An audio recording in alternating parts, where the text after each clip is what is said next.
आज सर्जरी को हम मॉडर्न साइंस की सबसे बड़ी अचीवमेंट्स में से एक मानते हैं। एडवांस टूल्स और हाईटेक टेक्नोलॉजी के बिना ये सोचना भी मुश्किल लगता है।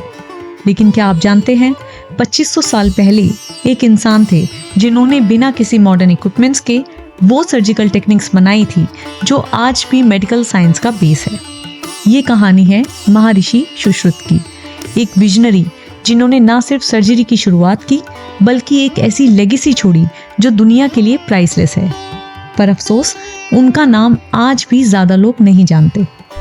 तो चलिए इस कहानी को एक्सप्लोर करते हैं और महर्षि सुश्रुत के अनफॉरगॉटन कॉन्ट्रीब्यूशंस के बारे में समझते हैं। आज से 2500 साल पहले जब दुनिया बेसिक हेल्थ केयर के कॉन्सेप्ट से भी अनजान थी, तब महर्षि सुश्रुत ने एक मेडिकल रेवोल्यूशन शुरू किया। महर्षि सुश्रुत एंशिएंट वाराणसी के एक स्कॉलर थे।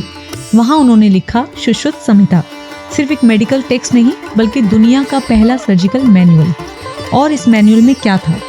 वो ग्राउंड ब्रेकिंग सर्जिकल टेक्निक्स जो आज भी रेलेवेंट है, जैसे राइनोप्लास्टी, फोरहेड की स्किन यूज करके नाक रिकंस्ट्रक्ट करना, आज की प्लास्टिक सर्जरी का बेस, कैटरैक्ट सर्जरी, एक कर्व नीडल से कैटरैक्ट हटाकर विजन रिस्टोर करना, एम्पुटेशन और प्रोस्थेटिक, लिम्स को रिप्लेस करने का टेक्निक की डिटेल्ड गाइडलाइंस।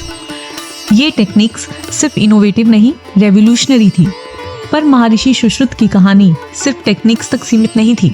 उनका फोकस पेशेंट केयर और मेडिकल एथिक्स पर भी था। वो एक सर्जन के साथ एक फिलोसोफर भी थे। महर्षि सुश्रुत के लिए सर्जरी सिर्फ एक स्किल नहीं थी बल्कि एक सीक्रेट रिस्पॉन्सिबिलिटी थी। उन्होंने कहा था, जो डॉक्टर पेशेंट के शरीर, मन और आत्मा को नहीं समझता वो एक अच्छा डॉक्टर नहीं बन सकता। वो हाइजीन और क्लीनलीनेस पर ज़्यादा फोकस करते थे, जो उस समय एक बिल्कुल नई बात थी। सबसे रिमार्केबल बात ये थी कि वो कैडेवर्स पर ट्रेनिंग करते थे, जो तब एक टैबू था, लेकिन आज मेडिकल एजुकेशन का फाउंडेशन है। ये प्रैक्टिसेस सिर्फ एक डॉक्टर की नहीं, एक ahead of his time visionary की सोच को दिखाती है। महर्षि सुश्रुत के काम का इम्पैक्ट सिर्फ भारत तक सीमित नहीं रहा। भारत के प्राचीन ज्ञान को कई माध्यमों से दुनिया के अलग अलग हिस्सों तक पहुंचाया गया। सुश्रुत संहिता का अरेबिक और पर्शियन में ट्रांसलेशन हुआ और वो किताबें सुश्रुत के नाम से जानी गई। ये टेक्स्ट उन रीजन्स के स्कॉलर्स के लिए एक वैल्यूएबल रिसोर्स बन गया। स्कॉलर्स जैसे अल-ब्राज़ी और इब्न सीना ने सुश्रुत के काम को रेफर किया और उनसे अपने मेडिकल रिसर्च के लिए प्रेरणा ली। पर सोचने की बात यह है कि ये टेक्निक्स दुनिया भर में पहुंच गई, लेकिन महर्षि सुश्रुत का नाम धुंधला पड़ गया। 18th सेंचुरी में जब ब्रिटिश सर्जन्स इंडिया आए तो उन्होंने देखा कि एक यूनिक मेथड से नाक रिकंस्ट्रक्ट किया जा रहा है, फोरहेड फ्लैप टेक्निक। ये उनके लिए एक रेवोल्यूशन था।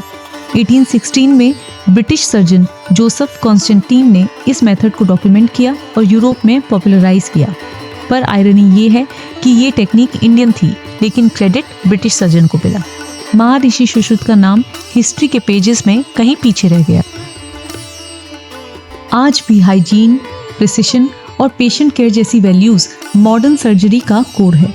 ये सब महर्षि सुश्रुत के प्रिंसिपल्स हैं। पर आयरनिक बात यह है कि मेडिकल हिस्ट्री बुक्स में उनका नाम प्रोमिनेंटली नहीं लिखा गया। एक ऐसे इंसान जिन्होंने सर्जरी का फाउंडेशन रखा, उन्हें आज भी अनसंग हीरो की तरह देखा जाता है। महर्षि सुश्रुत की कहानी सिर्फ एक मेडिकल ब्रेक थ्रू की नहीं, एक रिमाइंडर है कि इंडिया ने दुनिया को कितना नॉलेज दिया, पर दुनिया ने उसका क्रेडिट कभी इंडिया को नहीं दिया। आज समय है कि हम महर्षि सुश्रुत का नाम वापस लाएं। ये लेगेसी हर भारतीय के लिए एक सोर्स ऑफ प्राइड होनी चाहिए। महर्षि सुश्रुत की कहानी सिर्फ एक डॉक्टर की नहीं बल्कि भारत के प्राचीन ज्ञान और दुनिया को दिए गए अमूल्य योगदान की मिसाल है। इंडिया एम्प्लीफाइड के साथ जुड़ें, जहां हम भारत के गौरवशाली इतिहास और अद्भुत उपलब्धियों की कहानियां दुनिया तक पहुंचाते हैं।